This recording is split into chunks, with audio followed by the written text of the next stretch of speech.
إن في خلق السماوات والأرض واختلاف الليل والنهار لآيات لأولي الألباب الذين يذكرون الله قياما وقعودا وعلى جنوبهم ويتفكرون في خلق السماوات والأرض ربنا ما خلقت هذا باطلا سبحانك فقنا عذاب النار ربنا إنك من تدخل النار فقد أخزيته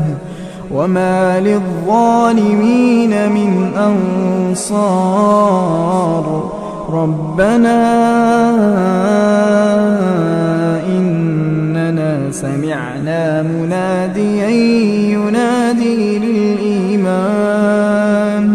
أن آمنوا بربكم فآمنا ربنا فاغفر لنا ذنوبنا وكفر عنا سيئاتنا وتوفنا مع الأبرار ربنا وآتنا ما وعدتنا على رسلك ولا تخزنا يوم القيامة إنك لا تخلف الميعاد فاستجاب لهم ربهم أني لا أضيع عمل عامل منكم من ذكر أو أنثى بعضكم من بعض فالذين هاجروا وأخرجوا من ديارهم وأوذوا في سبيلي وقاتلوا وقتلوا لأكفرن عنهم سيئاتهم ولأدخلنهم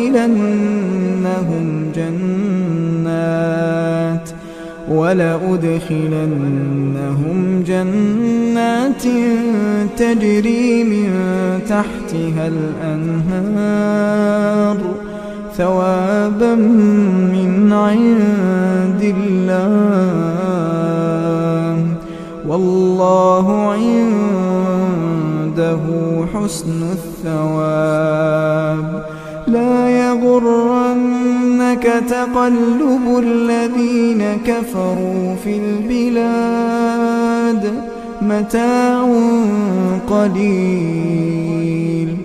ثم مأواهم جهنم وبئس المهاد لكن الذين اتقوا ربهم لهم جنات تجري من تحتها الأنهار خالدين فيها نزلا من عند الله وما عند الله خير للأبرار وإن من أهل الكتاب لمن يؤمن بالله وما أنزل إليكم وما أنزل إليهم خاشعين لله لا يشترون بآيات الله ثمنا قليلا أولئك لهم أجرهم عند ربهم إن الله سريع الحساب يا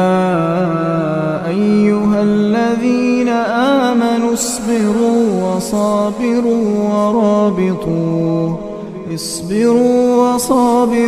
ورابطوا واتقوا الله لعلكم تفلحون